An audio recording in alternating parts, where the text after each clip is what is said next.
I'm so very pleased to introduce Gabriela Schuster, Corporate Vice President of the Microsoft Commercial Partner Team, leading a global portfolio of channel partners that has influenced over $1 trillion in ecosystem revenues through Microsoft's fastest growing ecosystem.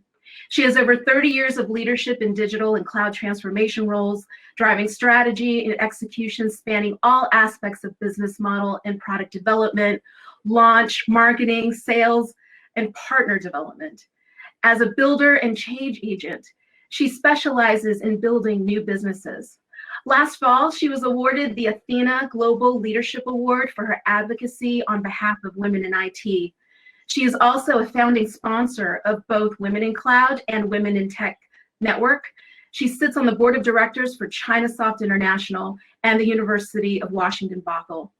She most recently gave a TEDx talk on gender equity, and we encourage you to check it out if you haven't already. Gabriela is a dear friend, an inspiring leader, and please join me in welcoming her today. Thank you, Karen. I am thrilled to be here today and excited that all of you have decided to join us too.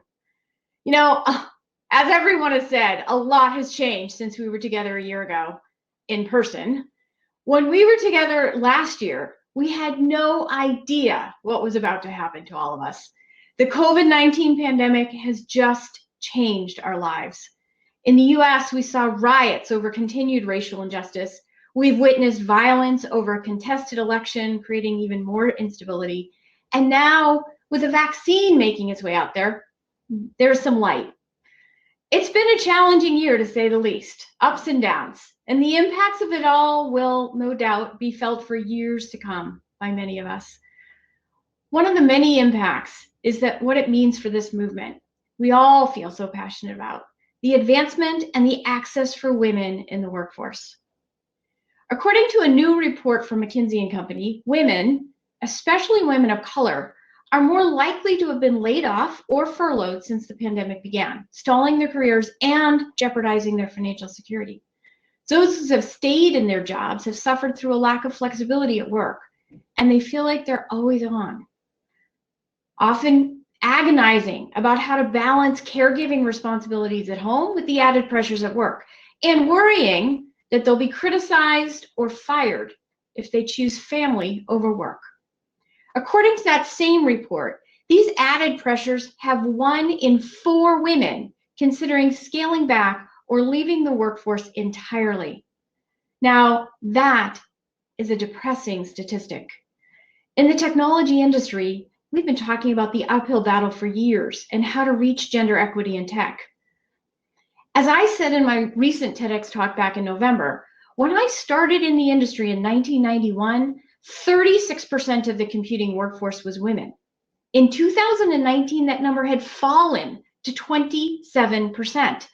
And it's going in the wrong direction. And it's really about to get much worse, not just because of the pandemic. Digital transformation, as wonderful as it is for all of us, especially who are lucky enough to be in the tech industry, is disproportionately displacing jobs held by women and people of color.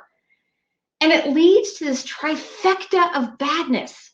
By percentage, there are fewer women entering technology, there are more jobs in technology, and more women are being displaced by the technology. This is really a recipe for disaster. I thought by the time my daughter was 21 and entering the workforce, that things would be dramatically better for her than they were for me. And she's 21 now, and they're not.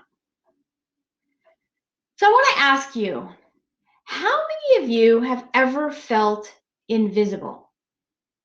Like when you speak up, no one is listening. I have that experience frequently, and I call it my invisibility cloak. Now, I know in Harry Potter, that's supposed to be a power metaphor, but for me, totally disempowering. It's my mission to help you all remove your invisibility cloaks and be seen and heard. In my TED Talk, I laid out a framework for what we can do together to bring gender equity to the technology industry, to help women be seen and be heard. Make no mistake, it will take every person on this call and everyone in your network to bring the kind of change that's needed. We literally need 8 million women in technology in order to reach gender equity, and we are only halfway there. 8 million. So if you're a man, I urge you to step into leadership and to allyship. And if you're a woman, to do the same. We need everyone to take intentional steps to become agents of change.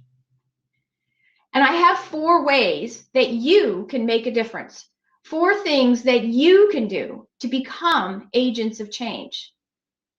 Connect. This is about creating access, connecting deeply into your network, giving women access to you and to each other through your connections. Being a part of the Women in Cloud community is a great start. But ask yourself, are you making the most out of these connections? Could you bring more into the community? The answer is yes. You can always do more, and we need to do more. Outreach. This is about adjusting your recruiting practices, your hiring practices, your supplier selection practices. When you have an open job, do you screen out candidates or do you screen in candidates for diversity?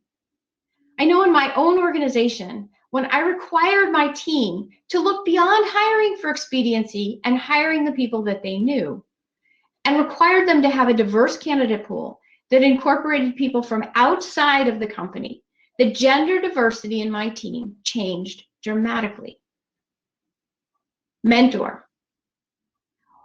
I would not be where I am today without the many men and women throughout my career who have mentored me, who have helped me learn from their successes, learn from their failures, helped me avoid those tripwires and unwritten rules of business, and lifted me up when my confidence waned. When you mentor, you blaze a trail for others to follow. And finally, and I think most importantly, empower.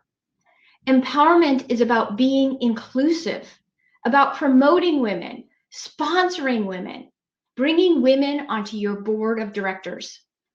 Studies show that leadership teams with diverse representation are 19% higher in profitability. They have higher levels of customer satisfaction and higher levels of employee engagement. So this isn't just good for society, it's good for business. And empowering people is easier than you might think. It's about including them in the discussion. It's about seeing them, hearing them, enabling them to be visible, making them visible. This month, I'm writing a series of articles on LinkedIn about each of these actions that we can all take to make a difference. I would love for you to check them out and share them with your networks. Remember, 8 million.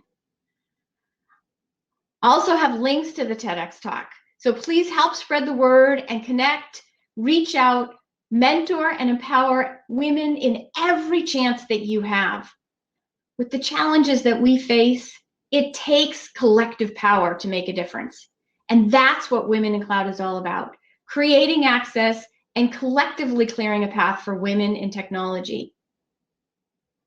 When the impacts of COVID started taking hold, I was talking with Tricia, and it became clear that Women in Cloud could do more for this community.